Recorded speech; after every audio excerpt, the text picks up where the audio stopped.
Hi friends, ಎಲ್ಲರಿಗೂ ನಮಸ್ಕಾರ. Gagan cooking ಚಾನಲ್ಗೆ ಸ್ವಾಗತ. ಹೊಸದಾಗಿ ನಮ್ಮ ಚಾನಲ್ ನೋಡ್ತಾ ಇದ್ದರೆ ಸಬ್ಸ್ಕ್ರೈಬ್ ಮಾಡ್ಕೊಳ್ಳಿ, ಹಾಗೆ ಪಕ್ಕದಲ್ಲಿರೋ ಬೆಲ್ ಐಕನ್ ಕ್ಲಿಕ್ ಮಾಡಿ. ಬನ್ನಿ, ಇವತ್ತು ಸಿಂಪಲ್ಲಾಗಿ ತುಂಬ ಟೇಸ್ಟಿಯಾದಂತಹ ಮಾವಿನ ಹಣ್ಣಿನ ಸಾಂಬಾರು ಮಾಡೋದು ಹೇಗೆ ಅಂತ ತೋರಿಸ್ಕೊಡ್ತಾ ಇದ್ದೀನಿ. ತುಂಬ ಟೇಸ್ಟಿಯಾಗಿರುತ್ತೆ. ಈ ವಿಡಿಯೋ ನೋಡಿದ ಮೇಲೆ ನೀವು ಕೂಡ ಟ್ರೈ ಮಾಡಿ ನೋಡಿ. ಈ ವಿಡಿಯೋ ಕೊನೆ ತನಕ ನೋಡಿ, ಸ್ಕಿಪ್ ಮಾಡಬೇಡಿ. ನಾನಿಲ್ಲಿ ಮೊದಲಿಗೆ 1.5 ಕೆ ಜಿ ಆಗೋಷ್ಟು ಮಾವಿನ ಹಣ್ಣು ತೊಗೊಳ್ತಾ ಇದ್ದೀನಿ. ಈ ಥರದ್ದು ದಪ್ಪ ಸೈಜ್ದು ಒಂದು 7ರಿಂದ 8 ಹಾಕ್ಕೊಳ್ತಾ ಇದ್ದೀನಿ. ತುಂಬ ಸ್ವೀಟ್ ಇರೋ ಹಣ್ಣು ಇದು.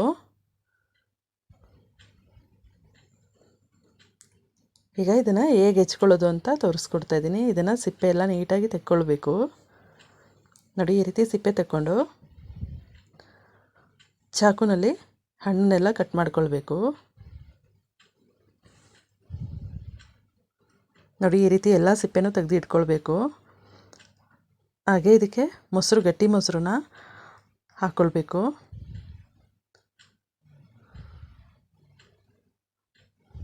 ಸುಮಾರು 1 ಲೀಟ್ರ್ ಆಗೋಷ್ಟು ಮೊಸರು ಹಾಕ್ಕೊಳ್ತಾ ಇದ್ದೀವಿ.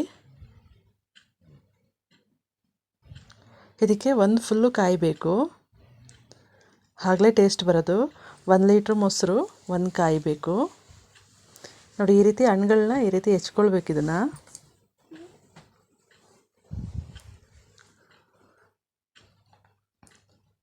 ನೋಡಿ, ಈ ರೀತಿ ಹಣ್ಣುಗಳು ಹೆಚ್ಕೊಂಡು ಬೀಜನೂ ಅದಕ್ಕೆ ಸಾಂಬಾರಿಗೆ ಹಾಕ್ಕೊಳ್ಬೇಕು. ಈಗ ಇಲ್ಲಿ ನಾನು ಮಸಾಲೆ ಏನೇನು ಬೇಕು ಅಂತ ಹೇಳ್ತಾ ಇದ್ದೀನಿ. ಒಣಮೆಣಸಿನ್ಕಾಯಿ ಒಂದು 8ರಿಂದ 10 ಹಾಕ್ಕೊಳ್ತಾ ಇದ್ದೀವಿ. 1.5 ಕೆ ಜಿ ಮಾವಿನ ಹಣ್ಣಿಗೆ 8ರಿಂದ 10 ಒಣಮೆಣಸಿನ್ಕಾಯಿ ಖಾರ ಇರೋದು. ಹಾಗೆ ಜೀರಿಗೆ 1 ಟೀ ಸ್ಪೂನ್ ಹಾಕ್ಕೊಳ್ಬೇಕು. ಹಾಗೂ ಒಂದು ಫುಲ್ ಕಾಯಿನೂ ತುರಿದು ಇಟ್ಕೊಂಡಿದ್ದೀನಿ. ಇಲ್ಲಿ ಇಷ್ಟನ್ನು ನೈಸಾಗಿ ರುಬ್ಕೊಳ್ಬೇಕು. ಈಗ ಇಲ್ಲಿ ಮಾವಿನ ಹಣ್ಣನ್ನು ಬೇಯೋದಕ್ಕೆ ಇಟ್ಕೊಳ್ತಾ ಇದ್ದೀವಿ. ಸ್ವಲ್ಪ ನೀರು ಹಾಕ್ಬಿಟ್ಟು ಸ್ವಲ್ಪ ಅರಿಶಿನ, ಉಪ್ಪು, ಕರಿಬೇವು ಹಾಕ್ಕೊಂಡು ಬೇಯಕ್ಕೆ ಇಟ್ಕೊಳ್ಬೇಕು. ಕರಿಬೇವು ಸುಮಾರು 1 ಹಿಡಿ ಆಗೋಷ್ಟು ಹಾಕ್ಕೊಂಡು ಬೇಯಕ್ಕೆ ಇಟ್ಕೊಳ್ತಾ ಇದ್ದೀನಿ.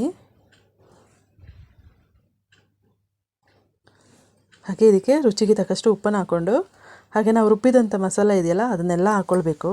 ಸ್ವಲ್ಪ ಕುದಿ ಬರ್ತಿದ್ದಂಗೆ ರುಬ್ಬಿದಂಥ ಮಸಾಲೆನೆಲ್ಲ ಹಾಕ್ಕೊಂಡು ಕುದಿಸ್ಕೊಳ್ಬೇಕು. ಸ್ವಲ್ಪ ಕುದಿ ಚೆನ್ನಾಗಿ ಬರ್ತಿದ್ದಂಗೆ ನಾವಿಲ್ಲಿ 1 ಲೀಟ್ರ್ ಆಗೋಷ್ಟು ಮೊಸರು ತಗೊಂಡಿದ್ದೀನಿ. ಇದು ಗಟ್ಟಿ ಮೊಸರು. ಇದನ್ನು ಈಗ ಹಾಕ್ಕೊಳ್ಬೇಕು. ಇದು ಕುದೀತಾ ಇದ್ದಂಗೆ ಮೊಸರನ್ನ ಹಾಕ್ಕೊಳ್ಬೇಕು. ಎಷ್ಟೂ ಹಾಕ್ಕೊಳ್ಬೇಕು ಇದನ್ನು. ನೋಡಿ, ಮೊಸರೆಲ್ಲ ಹಾಕಿದಾಗಿದೆ. ಈ ಸಾಂಬಾರು ಚೆನ್ನಾಗಿ ಕುದಿ ಬರಲಿ, ಅಲ್ಲಿವರೆಗೂ ನಾವು ಒಗ್ಗರಣೆಗೆ ರೆಡಿ ಮಾಡ್ಕೊಳ್ಳೋಣ. ನಾನಿಲ್ಲಿ ಒಂದು ಬಾಣಲೆಗೆ ಸ್ವಲ್ಪ ಎಣ್ಣೆ ಹಾಕ್ಕೊಂಡು ಸಾಸಿವೆನೂ ಹಾಕ್ಕೊಂಡು, ಹಾಗೆ ಮೆಂತ್ಯ ಸ್ವಲ್ಪ 1 ಸ್ಪೂನ್ ಆಗೋಷ್ಟು, ಹಾಗೆ ಒಣಮೆಣಸಿನ್ಕಾಯಿ, ಕರಿಬೇವು 1 ಹಿಡಿ ಆಗೋಷ್ಟು ಹಾಕ್ಕೊಂಡು ಒಗ್ಗರಣೆ ಮಾಡ್ಕೊಳ್ಬೇಕು.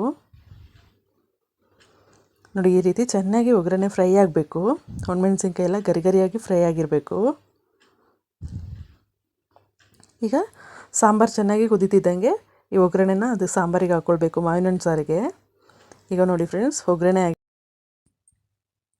ಈಗ ಸಾಂಬಾರು, ಮಾವಿನ ಹಣ್ಣು ಸಾಂಬಾರು ಕೇರಳ ಸ್ಟೈಲ್ನಲ್ಲಿ ರೆಡಿಯಾಗಿದೆ. ತುಂಬ ಟೇಸ್ಟಿಯಾಗಿರುತ್ತೆ. ನೀವು ಕೂಡ ಟ್ರೈ ಮಾಡಿ ನೋಡಿ ಫ್ರೆಂಡ್ಸ್. ಈ ರೆಸಿಪಿ ನಿಮಗೆ ಇಷ್ಟ ಆಯ್ತಂದರೆ ಪ್ಲೀಸ್ ಕಮೆಂಟ್ ಮಾಡಿ, ಲೈಕ್ ಕೊಟ್ಟು ಶೇರ್ ಮಾಡಿ. ಹಾಗೆ ಗಗನ್ ಕುಕಿಂಗ್ ಚಾನಲ್ಗೆ ಸಬ್ಸ್ಕ್ರೈಬ್ ಆಗಿ. ಈ ವಿಡಿಯೋ ನೋಡಿದ್ದಕ್ಕೆ ಎಲ್ಲರಿಗೂ ಧನ್ಯವಾದಗಳು.